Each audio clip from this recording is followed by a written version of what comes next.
Dia 29 de agosto, Dia Nacional do Combate ao Tabagismo. Estima-se que no Brasil o cigarro mate 80 mil pessoas por ano. No mundo, os números são alarmantes, chegam à casa dos 3 milhões. O cigarro, companheiro inseparável de alguns, já foi símbolo de status, de poder e prestígio. Será que ainda é? Hoje já ganha contornos sinistros, como o vilão da saúde. E não só dos fumantes, mas também daqueles que convivem com aquela fumaça do cigarro alheio.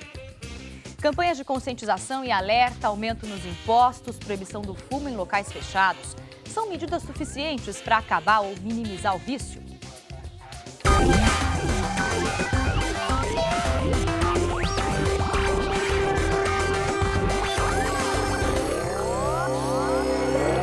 Olá, muito boa tarde a você que acompanha o Uniblogs. Começa agora ao vivo para todo o Brasil, nessa segunda-feira, falando sobre o vício em cigarro, fumo e os tratamentos. Sustentar o próprio vício vai ficar mais caro. A presidente Dilma Rousseff sancionou na semana passada um decreto que aumenta progressivamente os impostos sobre o tabaco. O maço mais barato vai ter preço mínimo de R$ 3. Ele já foi sinônimo de elegância, charme e até status. E foi assim que muita gente embarcou na moda quando começou a fumar. Era glamuroso, né? Foi assim que eu comecei. Comecei porque um ex-namorado meu, ele fumava. Aí eu achei bonito, eu achava bonito. Hoje é algo brega, decadente e quem fuma luta para se livrar do vício perigoso. É horrível, tem esse problema de pigarro, né? De manhã, tosse. Um peso para a saúde. E a partir de novembro, o cigarro também vai pesar no bolso. O maço deverá ser vendido por, no mínimo, R$ 3. Até 2015, o valor mínimo chegará a R$ 4,50. Quem gosta de fumar vai ter que ganhar mais para sustentar o próprio vício. Hoje está cada vez mais difícil ser fumante. Uma lei de 96 determina que é proibido fumar em lugares fechados. Nos shoppings, por exemplo, quando dá aquela vontade de fumar, o jeito é deixar as compras de lado e vir aqui para fora. Quem também está no horário de trabalho tem que arranjar tempo e um local adequado para conseguir fumar. No Congresso Nacional, o fumódromo é nesses banquinhos. Nos ministérios, é na calçada mesmo. Quem tem o vício reclama. O mundo está cada vez menor para quem fuma. Muito pequeno. Menor do que um elevador, para te falar a verdade. Porque na rua, ao ar livre, você incomoda as pessoas. Para falar sobre o Dia Nacional de Combate ao Fumo, eu vou conversar agora com o terapeuta auricular Mará Fage e com a empresária ex-fumante Mariana Papa. Também está com a gente o blogueiro convidado de hoje, que é o Denis Freire de Almeida, estreando, ele que é do portal R7, estreando aqui no Uniblogs.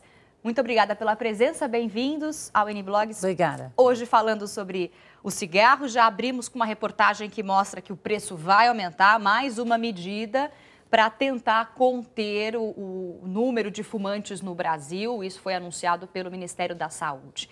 Logo no começo da matéria dizia que o cigarro era símbolo de status, já foi símbolo de status de poder. Mas ainda não é? É um símbolo de status, eu diria, hoje mais para os jovens. As pessoas já mais velhas não é mais isso. Mas os jovens realmente ainda é uma forma de se identificar com uma pessoa, com um grupo, com uma galera. Mas não é mais assim, tanto como antes. Mas é como se fosse uma passagem, um ritual do jovem para o mundo adulto? Fumar faz parte? Faz parte, mas o problema é que o fumante também ele deixa traços, ele deixa as pessoas dependentes. E elas só se tocam disso mais tarde, quando elas acham que... Porque o jovem ele começa a fumar e não sabe um pouquinho o porquê. Depois ele se identifica com um grupo, depois ele se torna dependente, mas ele acha que quando ele quer, ele larga. E um belo dia ele descobre quando ele quer parar, que ele não consegue mais. Esse que é o problema. Que já fumou muito e já está já se tornou dependente, aí já é o problema mais grave. E a Mariana fumou durante muitos anos, é isso, Mariana? Anos, eu fumo desde os 14 anos. Começou com 14, Comecei bem com nessa 14 fase. anos, fumei uma barbaridade. Sou mãe de 4 filhos que picavam os meus cigarros espalhados pela casa. Eles não fumam? Não, eu tenho filhos pequenos. Ainda não estão na idade também, nem de experimentar. E, na verdade, eu tentei, de todas as formas, parar de fumar. Sozinha, comprei o cigarro eletrônico, que me falaram que ajudava bastante. Tentei também com os adesivos, chicletes, e nada me fez parar de fumar. Eu passei umas férias nos Estados Unidos, agora com os meus filhos. Quando eu voltei, eu encontrei uma pessoa que o Dr. Mará tinha acabado de tratar, fazia 6 meses. E ela me viu fumando o cigarro eletrônico. Mariana, o que é isso? Cigarro eletrônico aqui dentro do banco? Eu falei, aqui eu posso fumar, não tem problema. Mas isso aí não adianta nada. Eu vou te apresentar, vou te dar o telefone do professor Marra, que eu parei de fumar há 6 meses e eu, de fato, não tenho mais a menor vontade de fumar. Eu falei, mano, você me dá esse telefone agora. Mas você conseguiu parar de fumar? Consegui. Porque você, quando você começou a falar, você falou, eu fumo há muitos anos. Não, você falou no presente. Fumei. É porque faz pouco tempo. Na verdade, faz uns 2 meses que eu parei de fumar. É uma força do hábito mesmo. Uma força do hábito, é verdade. E eu fui procurar o professor Marra e, na verdade, eu fiquei chocada, falei para ele, que eu era uma fumante, assim, de levantar às 7 horas da manhã com o cigarro na mão e dormir com o cigarro. E eu saí do consultório dele, horas depois, eu não consigo me lembrar quanto tempo depois, eu não tinha mais vontade de fumar. Então, realmente, o tratamento dele, para mim... Vamos descobrir qual que é a técnica dele, o que ele pode trazer de contribuição para ajudar as pessoas a pararem de fumar. Mas antes eu vou falar com o Denis rapidinho. Bem-vindo ao N-Blogs, ele que está pela primeira vez aqui com a gente. Você não é fumante? Não sou fumante. Tive a sorte de ter os pais não fumantes também, que eu acho que ajuda bastante nisso, né? Colabora. Tem muito filho de pai fumante, como é o caso da Mariana, que abomina o cigarro. Tem filho que começa a fumar pelo exemplo do pai e da mãe, e tem filho também que consegue evitar porque não tem esse exemplo. Né? Eu não tenho exemplo dos pais, mas minha avó materna fumou bastante e no final da vida ela teve enfisema que atrapalhou muito a qualidade de vida dela. É uma doença relacionada... crônica. Crônica, devido ao uso... Não mata, mas... Prejudica muito a bastante condição. A qualidade de vida. Agora, a gente falava antes do programa começar, eu quero que o Marra explique pra gente qual que é a diferença. O cigarro, ele vicia, mas ele, como que foi que o senhor me falou? Ele é um problema, mas ele não é uma doença. Vamos falar um pouco disso. Eu costumo dizer que, tento explicar que o fumar não é uma doença. Fumar é um problema que, na verdade, é um problema que leva a um hábito, e este hábito leva a problemas de saúde. Ninguém nasce fumando e ninguém começa a fumar porque um fumante tossiu bem na sua frente, quer dizer, como se fosse uma gripe. Ou seja, não se pode dizer que fumar é uma doença, leva a doença.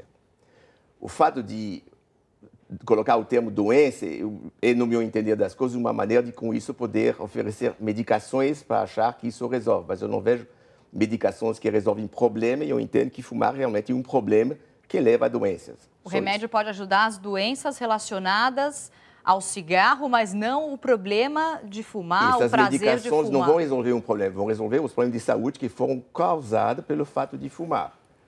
Por isso que eu costumo dizer que fumar é um hábito, não é um vício.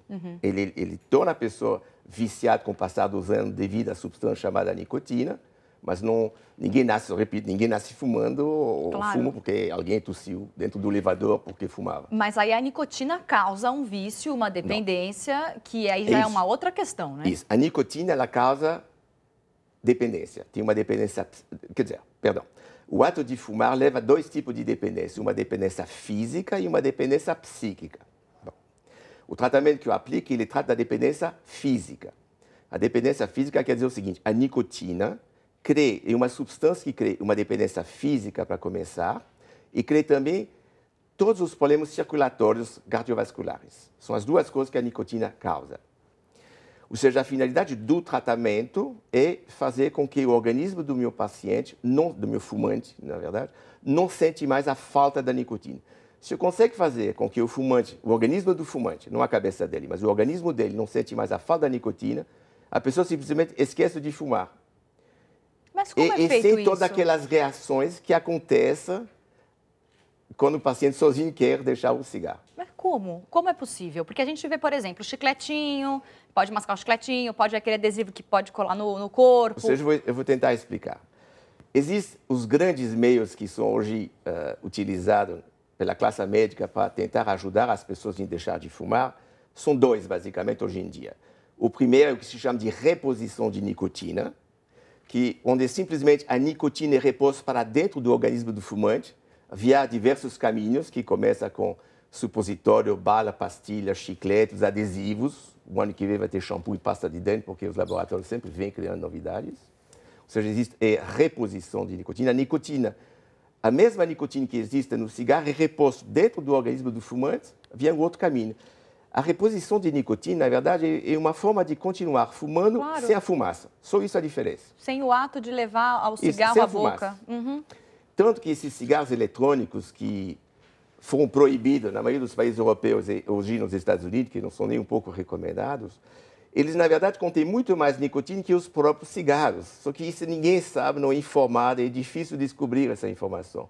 Existe marca de cigarros eletrônicos que aparentemente dizem que é só vapor de água, tem muito mais nicotina em um desses cigarros do que no maço inteiro. Por isso que a Mariana não conseguiu parar com o cigarro eletrônico, como ela falou no começo do programa. Mas é isso, mas tudo bem, as pessoas sempre procuram alguma coisa para tentar coibir a vontade. Ou seja, a primeira linha de tratamento é a reposição de nicotina. Eu não quero dizer que isso não venha a funcionar, mas acontece que quando a pessoa para com esse tipo de medicação, ela tem muita chance de voltar e muito facilmente, porque a dependência à nicotina é algo que não existe como tirar mais do organismo do fumante.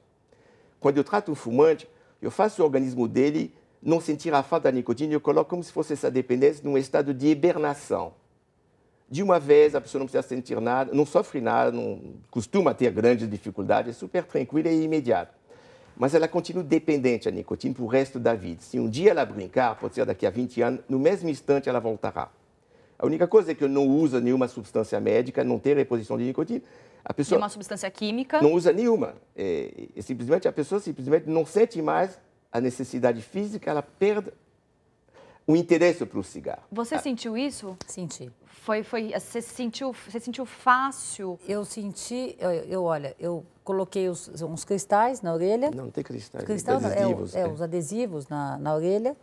E 3 horas depois, eu realmente não senti mais a vontade, aquela loucura que o fumante tem. Aquela fissura. Aquela fissura, isso exatamente. Você disse a palavra certa, a fissura de fumar. Eu perdi isso, eu perdi 100%. E aquele hábito de segurar o cigarro apagado? Difícil. Tem muita gente que ainda faz isso. Deixa eu explicar. Isso são condicionamentos. As pessoas, com o passar dos anos, existe primeiro um hábito mecânico, que da mão pegar no maço de cigarro em circunstâncias que são sempre as mesmas, quando atende no telefone, sento no carro, pego no café. Tem situações que são mecânicas. Hábitos. Hábitos mecânicos, que algumas dicas ajudam a resolver.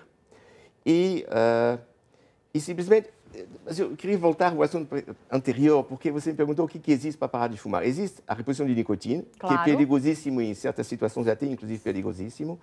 Existe também a nova linha, são os antidepressivos.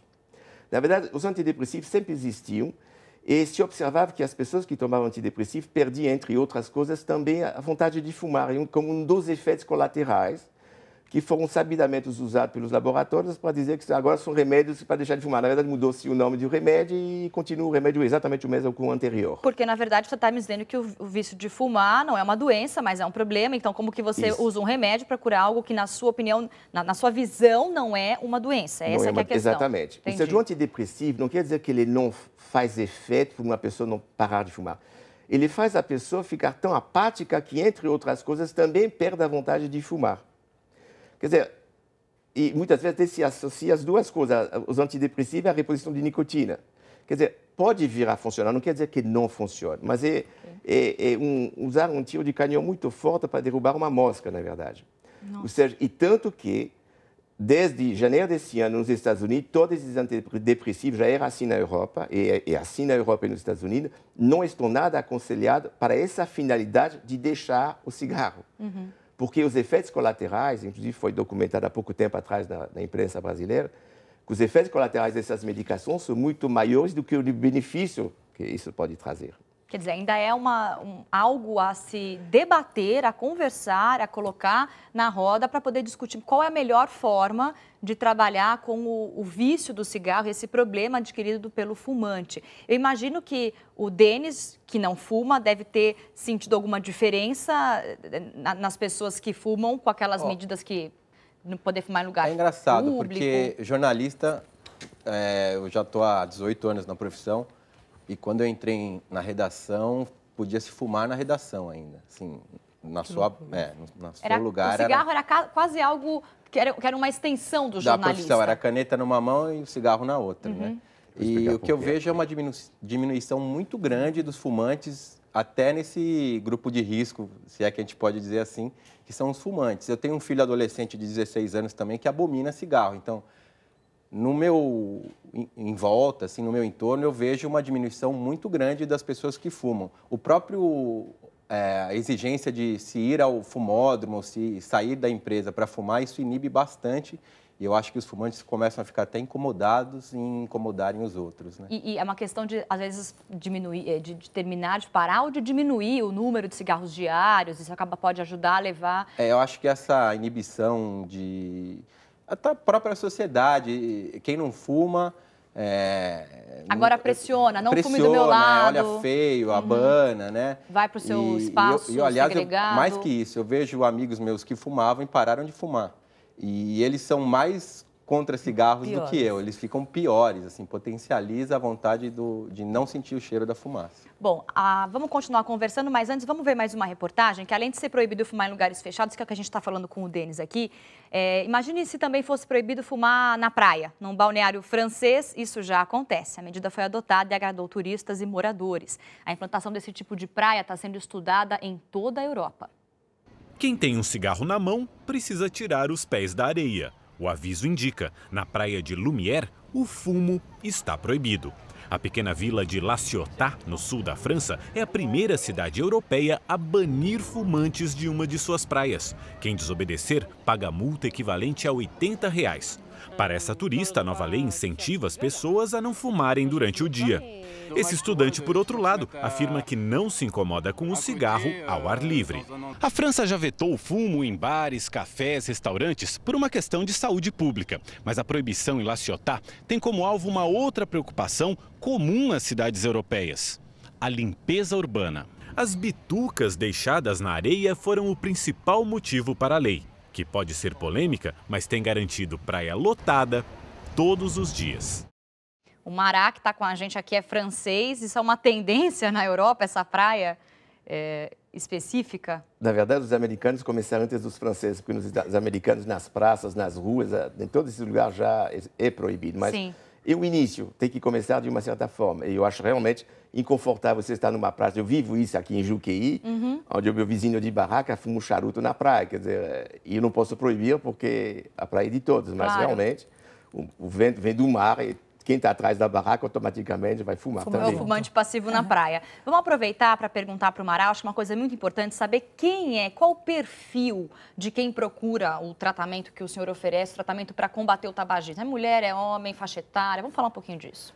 Bom, as pessoas que procuram deixar, hoje em dia, o quadro mudou. Há 35 anos, quando eu comecei a aplicar esse tratamento aqui no Brasil, eu tinha uma mulher para cada 10 homens. Hoje em dia, virou. Agora é um homem em cada 10 mulheres. Eu vejo a cada dia que tem gente no consultório, tem realmente 10, 15% são homens, o resto é mulher. A faixa etária, normalmente as pessoas começam a procurar a partir dos 30 anos. A partir dos 30 anos, começam a se preocupar com o futuro e pensam em deixar o cigarro. As pessoas realmente, acima dessa faixa de idade, já vêm com a intenção de parar de fumar de forma definitiva. Até essa época, eles não pensam ainda, acho que ainda vão parar quando querem. São muito mais mulheres do que homens e a maioria dos pacientes estão na faixa de 45, 50 para cima.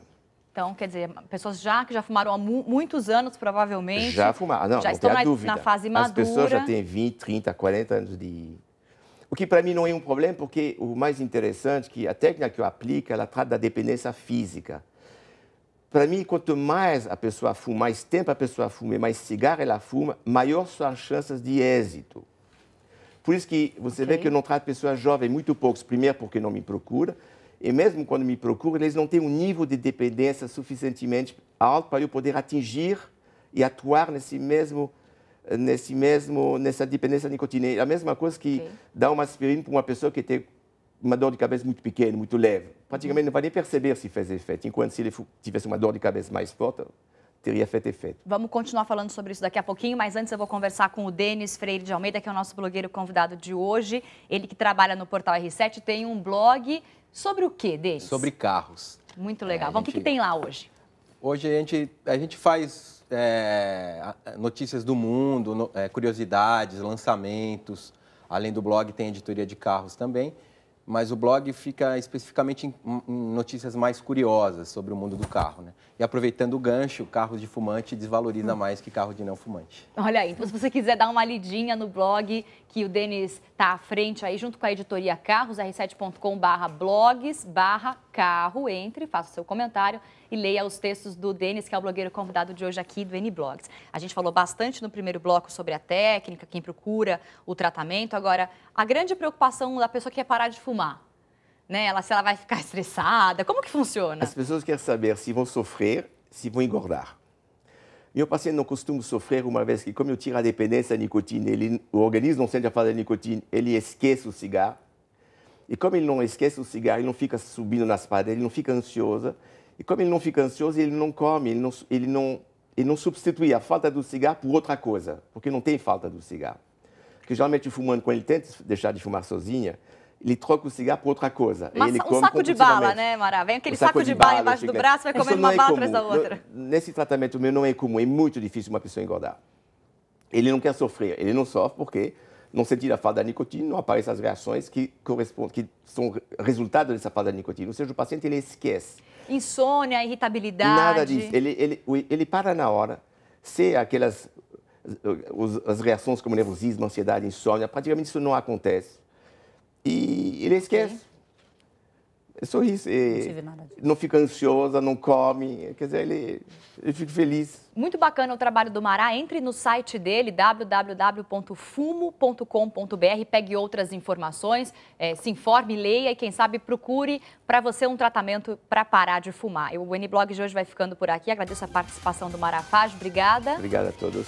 Mariana Papa, que é empresária, esteve com a gente também. Também tem um site, né, Mariana? Tem um site, Retrato da Mulher Atual hoje, chama Mães Elásticas, www.mãeselásticas.com.br. Tá na tela, se quiser saber mais sobre a Mariana, entra no site dela e dá uma olhadinha no que ela oferece por lá. Obrigada também ao Denis pela participação, venha mais vezes, as portas estão abertas aqui. Muito obrigado. E amanhã vamos falar sobre qual deve ser a melhor postura profissional, tanto do chefe quanto do funcionário, uma questão comportamental dentro da empresa. Eu espero você às 14h. Obrigada pela companhia. Tchau.